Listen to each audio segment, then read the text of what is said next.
They locked her in a storage room, thinking she'd disappear.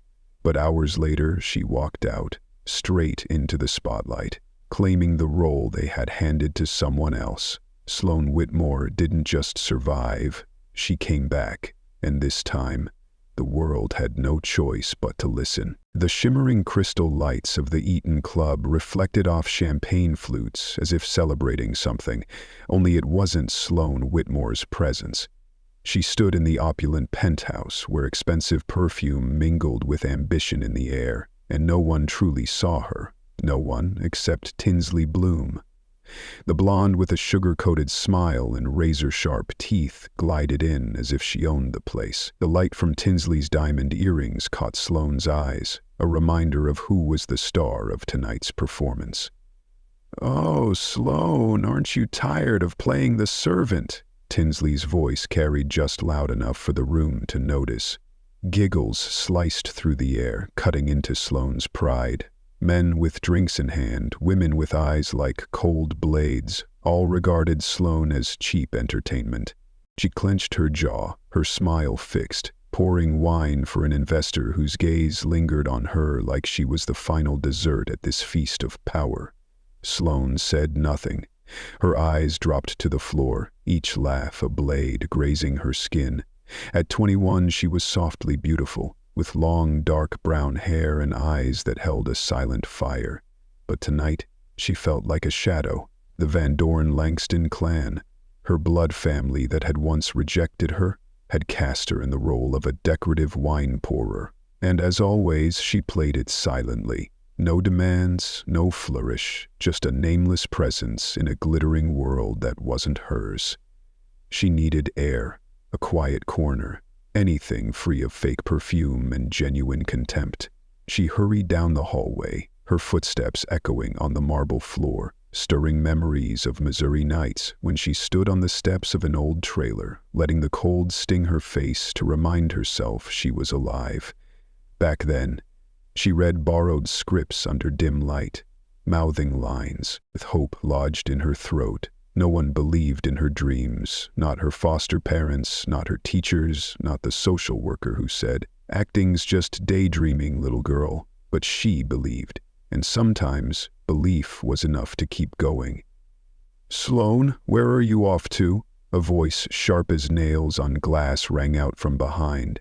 Vivian Cross, her manager, hired to cage her, not champion her, appeared in a designer gown, her smile colder than ice. "I hear you signed up to audition for Empire. The lead role? Who do you think you are?" Sloan replied evenly.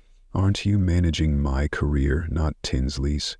A faint crease appeared on Vivian's face. "You're an artist under me. You're not going to that audition.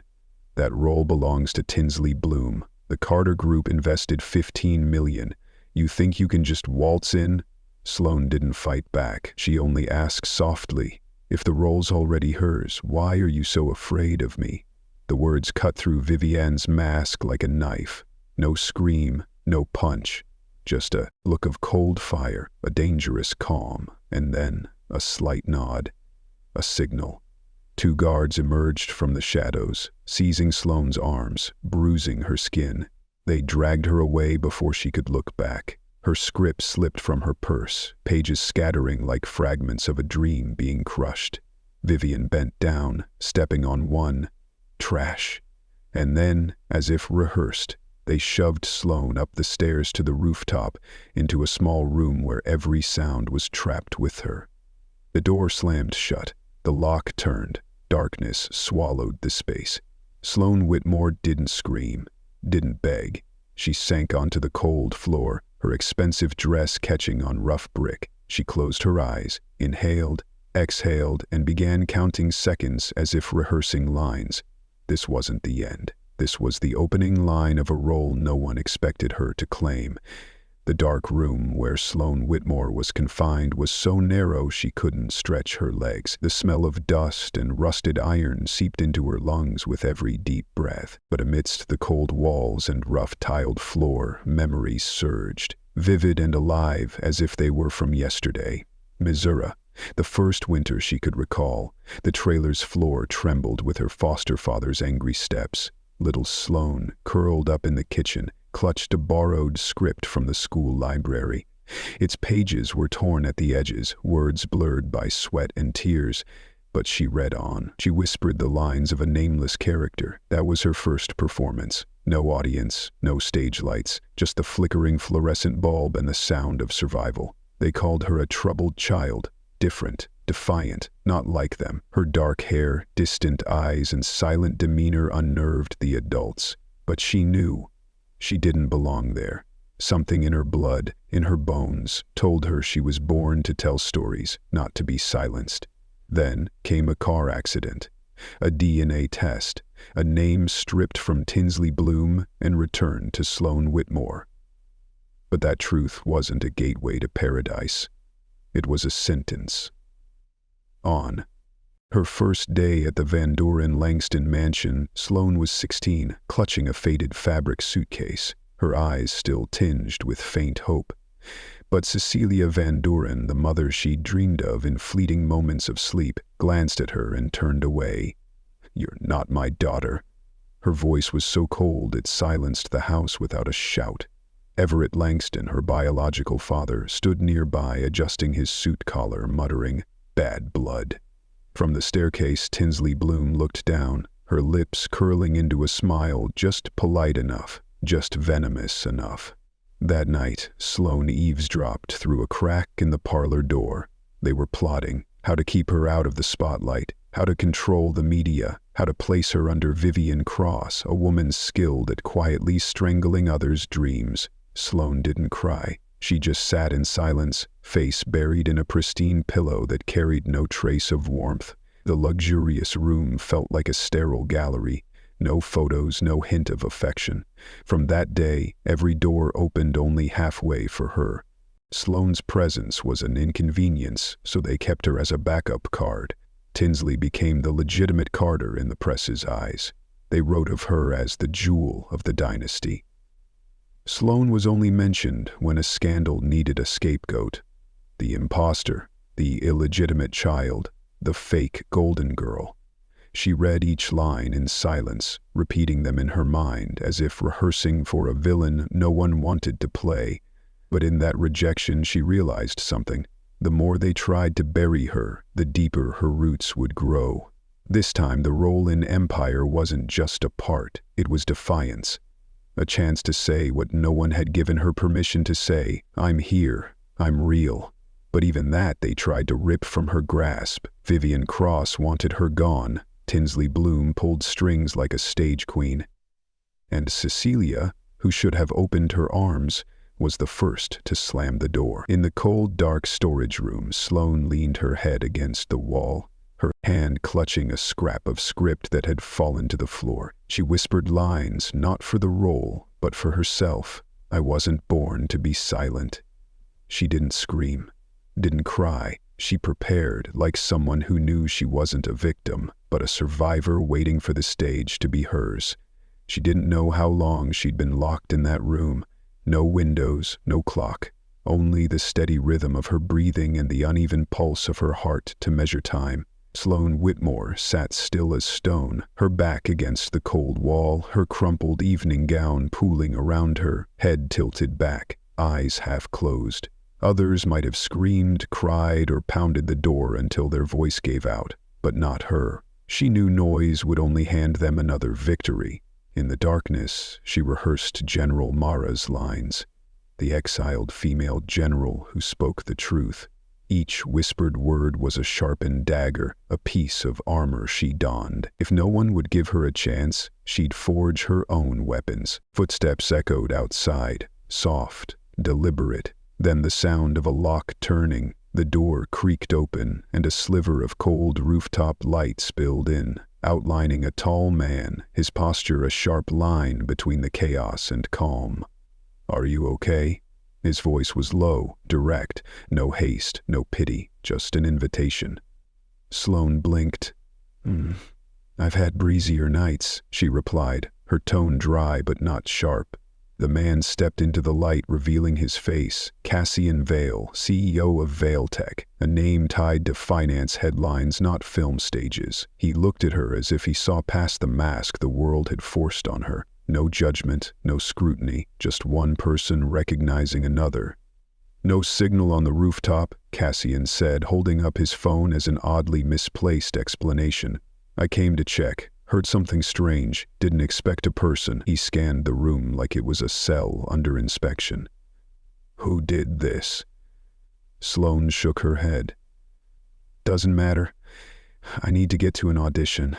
It's probably too late. But I have to try." Cassian nodded. No further questions. "Which studio?" "Sunset, downtown. Let's go."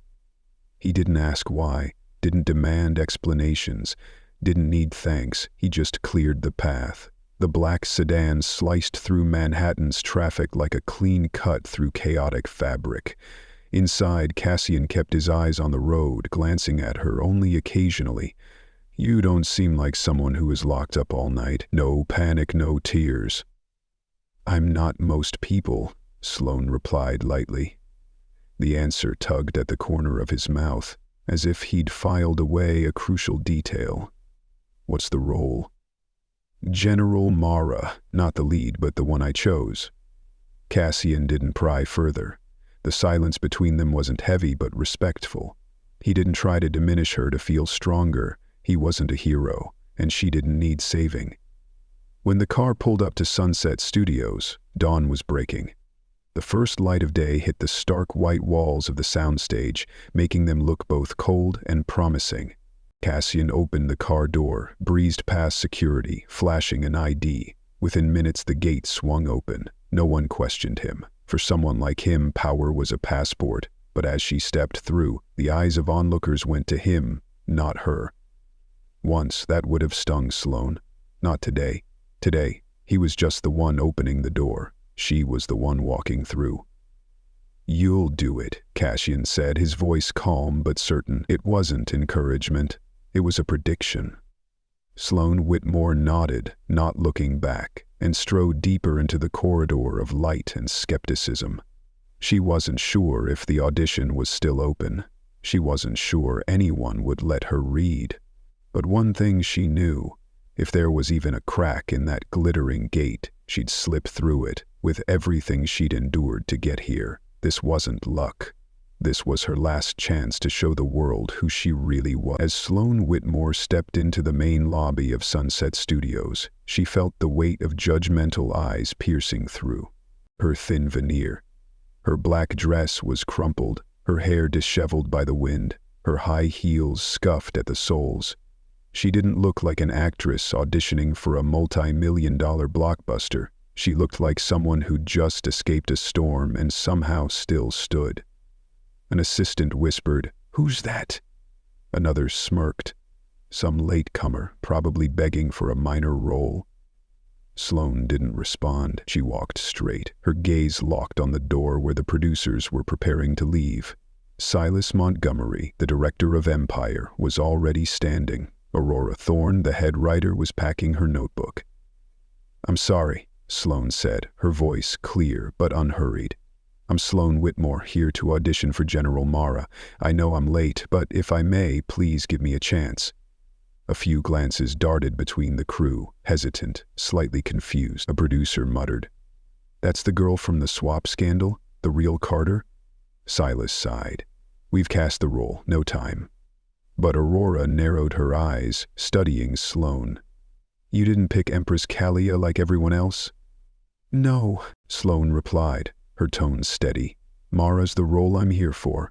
The words hung in the air, not for what they said, but for how she said them. As if the role wasn't something she wanted, it was who she was.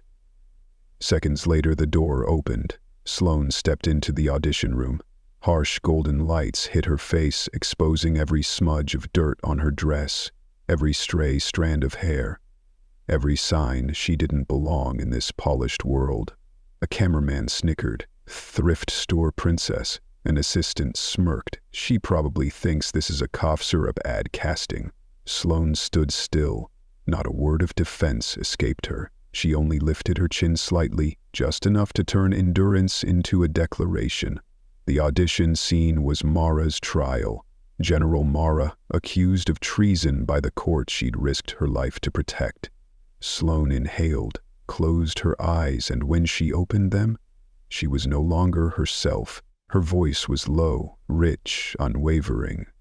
"You call me a traitor, but when you hid behind your walls, it was I who bled." Her hands trembled faintly, her eyes blazed.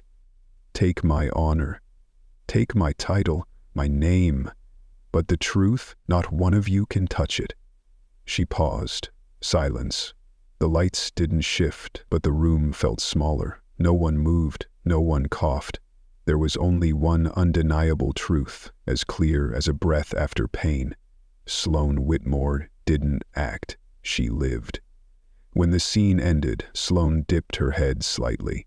No pleading, no explanations, just a quiet humility after setting the room ablaze. Silas Montgomery sat frozen, his pen halted mid-air. Aurora set her notebook down, eyes unblinking. A crew member, the one who'd mocked her, silently placed his coffee cup on the table, as if afraid to disrupt something sacred. "She's Mara?" Aurora whispered. "God, it's her." Silas approached. "I saw a short film you did, back in Missouri. Terrible lighting, shaky camera, but you were radiant." Sloan replied evenly. "I'm here now." Silas nodded, a slow smile breaking through. "Your Mara will be in touch." Sloan nodded, leaving the room without fanfare, without haste. Outside, the morning light bathed her skin like a nod from the universe. Cassian Vale was gone. The car had left. But she no longer needed his presence to feel steady. He'd opened a door. The rest, she'd walked through herself. And that, for Sloan Whitmore, was the most brilliant victory of all. The first sound was shattering glass, a crystal vase worth over $3,000 smashed against the wall, splintering across the marble floor like a silent scream of someone stripped of power. Tinsley Bloom stood in the soaring penthouse on the 52nd floor, eyes wide, breath ragged as if stabbed in the chest. The scent of spilled red wine stained the floor, seeping onto her heels like blood from a wounded pride. She got the role? Her voice was hoarse, almost choking. "Sloan got my role?"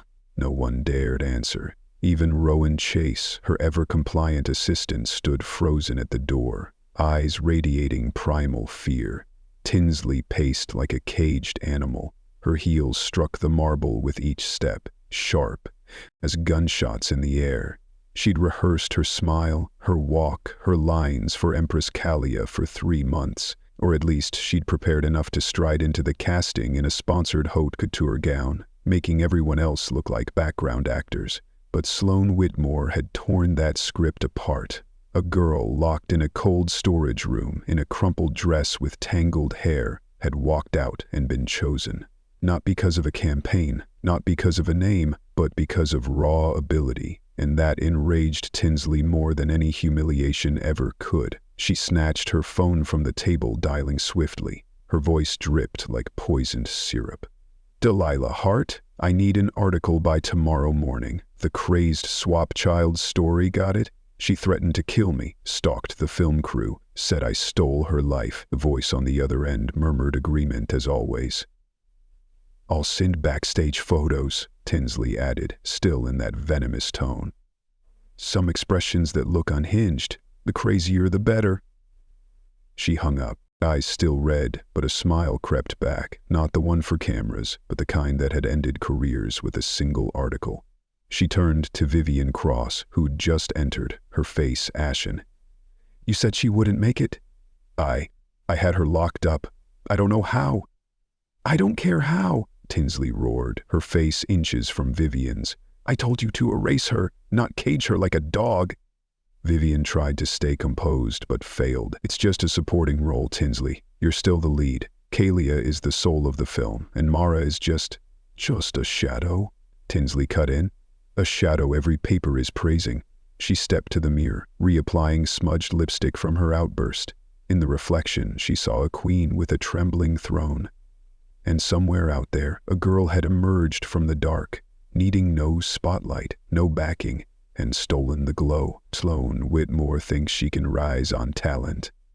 Tinsley laughed softly. I'll show her. In this world, being right is never enough. She picked up her phone again. I want her entire background. Past, ex-boyfriends, old teachers, even former neighbors. I want a scandal. That night, while Sloan sat alone by the window of her small apartment, her hand resting on a copy of the Empire script, city lights reflecting in her eyes like smoldering embers, a media war was being launched on the other side of town. But Tinsley Bloom had forgotten one thing. The press could distort a story, but it couldn't distort the truth. And this time, the truth had stepped onto the stage. In a light no one could extinguish, that morning, Sloan Whitmore sat on an old wooden chair by the window of her rented apartment. The early breeze slipped through the cracked window, stirring the frayed silver-gray curtain. Outside, the world spun on. Buses honked, pedestrians hunched over their phones. Sunlight slanted across buildings as if nothing monumental had happened. But inside her, something had shifted. She was no longer the girl locked behind a cold storage door. No longer the one called the swap, the stranger in the wrong dynasty. She was the woman who'd stood under stage lights, delivering lines drawn from her own blood, silencing a room of power. She didn't know the names of everyone in the crew who'd witnessed her yesterday, didn't know what they were saying, or if they even remembered, but that didn't matter anymore. Truth didn't need to be reiterated in words. Truth existed in Silas Montgomery's stunned silence, in the pen Aurora Thorne forgot to move, in the lone clap that echoed after she left the audition room, not loud, but deep enough to linger. And for Sloan, that was enough. Across the city, Cassian Vale stood in his high-rise office, gazing at the tiny streams of traffic below. On his computer screen was a grainy clip from a student play years ago. Sloan, just 17, on a rickety wooden stage. Dim lights barely illuminating her, but her voice ringing with force. She didn't recite lines, she lived them. He replayed the final moment, her eyes locked on the audience, as if daring someone, anyone, to believe what she'd just said. A part of Cassian, the part he kept hidden behind multi-million-dollar deals and LED-lit boardrooms, felt something stir. Not pity, not desire, but a nameless respect. He closed the laptop, leaned back in his chair, and thought of how she didn't cry or parade her pain to be saved. Sloan Whitmore didn't beg for attention. She chose silence, and in a noisy world, silence was a dangerous form of power. It forced others to listen to themselves. She didn't need his protection, but strangely, he wanted to be the one standing at a distance, to see what she'd do next, not to interfere, but to witness. Meanwhile, in a penthouse across the city, another screamed in silence. Tinsley Bloom, after her fits of rage, had launched a campaign of destruction. Tabloids, social media, fake news spreading like toxic dust. But oddly, Sloan didn't respond. No tearful live streams, no clarifications, no lawyers. She just quietly lived, and that infuriated Tinsley more than her success ever could. That evening, Sloan cooked instant noodles under the weary yellow light of her kitchen. Chopsticks in hand, her eyes scanned the Empire script again, not to memorize, but to relive. To her, each line was no longer just text. They were chances, cracks in a sealed door, the warmth of a dream still breathing. She knew Vivian Cross wouldn't stop. Knew Tinsley Bloom would hit below the belt wielding every media trick, but that didn't matter anymore. For the first time in her life, she didn't feel alone, not because someone stood beside her, but because she stood firm and was seen. No one could shroud her name in shame anymore. No one could define her as the foster child. She was Sloan Whitmore. And that light, the true light, had begun to find her name, needing no one to guide it. The news spread like oil on fire. The night before, she was a nobody. By morning, her name was on every headline. Sloan Whitmore, the surprise phenomenon at the Empire audition. As online audiences grew curious and the film industry whispered in another realm, the high echelons of power and prejudice, phones began ringing incessantly, not to congratulate, but to extinguish, and leading that chain reaction was Tinsley Bloom. She didn't explode this time, didn't smash anything. Tinsley was calm now, in the way only someone brewing deep vengeance could be. "We need to block her from the next project," she told Vivian Cross, her voice smooth as honey, but her eyes sharp as blades. "If she keeps going, other directors will start noticing, and if that happens, we'll make sure no other audition invites her," Vivian replied, needing no further instruction. The connections she'd cultivated in the industry over years weren't meant to sit idle while a discarded girl flipped the board. Meanwhile, Sloan Whitmore was oblivious to the undercurrents tightening around her. She still worked her evening job, returned home to her black and white printed script, and read each line as if it were the only tether to her true self. But she felt pressure, not from outside, but within. A quiet sense that everything was about to shift, no longer a dream, but a battle. And she, with no team, no PR, no lineage to back her, had only one weapon: the truth.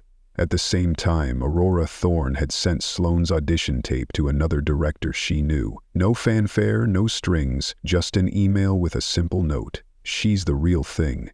In an industry where everything was staged, the words "real thing" carried uncanny weight, and slowly a second door cracked open. An independent studio invited Sloan for a meeting. An indie director wanted her to audition for the lead in an upcoming project. No one made a spectacle, no one announced it, but it was clear she was starting to have options. Elsewhere, Cassian Vale sat in a shareholder meeting, his mind drifting. He'd received Sloan's audition cut from Silas Montgomery, along with a message: "I was wrong. Thank you for letting her walk through the door." Cassian didn't reply to the email. He saved the video to his personal drive and quietly tracked the news. No appearances, no name-dropping interference, but those who knew him understood. When Cassian Vale chose to watch someone, it meant he'd considered betting on them. Not with words, but with actions. The war had begun.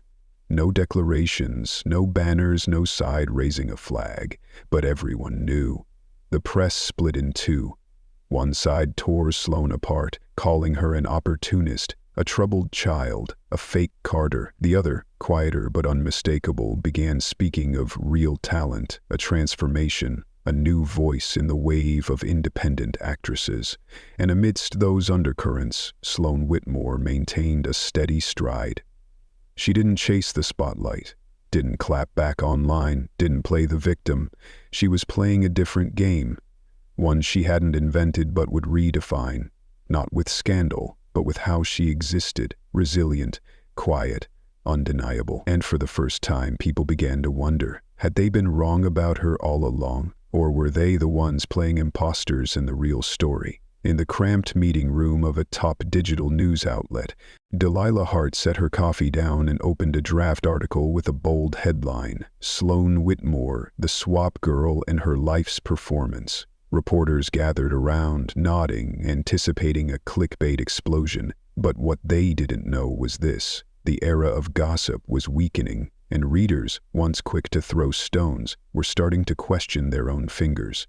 While the article was still being polished for syntax, behind-the-scenes clips from Sloan's audition spread like wildfire, not because of gimmicks, but because her quiet presence carried a weight no one expected. A girl with no makeup, a crumpled dress, eyes direct and honest, brought viewers to tears with a single line: "Take my honor, but no one can take the truth." Tinsley Bloom, across the city, read the article in an expensive silk dress, her eyes hollow.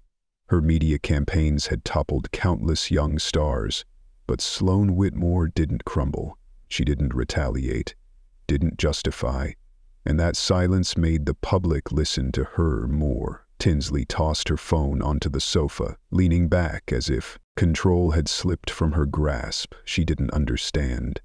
She was the heiress, the icon, the one who always won every battle, yet this time she stood outside the spotlight, watching it shine on someone she'd once locked in a dark room. Meanwhile, Sloan accepted an invitation to an evening talk show, not for fame, but because it was time to speak in her own voice, not through tabloids, not through scandals, but with words, clear and calm. On the interview chair, under stage lights, the host asked, "Are you afraid when they call you a fake?" She smiled faintly, her gaze steady. "They can call me anything they want, but I know who I am, and I'm still standing here." The broadcast didn't spark a media frenzy, but it kindled a quiet fire in viewers' hearts. Among thousands of comments, one stopped her cold. "I see myself in her. You don't have to shout to be heard." Cassian Vale in his boardroom watched silently. A member of his PR team suggested sponsoring a new indie film project. When he saw the writer was Aurora Thorne, the director Silas Montgomery, and the proposed lead Sloan Whitmore, he didn't ask questions. He signed off and said, "Let her tell her story. No one touches the final cut." It wasn't kindness, it was recognition. That night, Sloan walked back to her old apartment.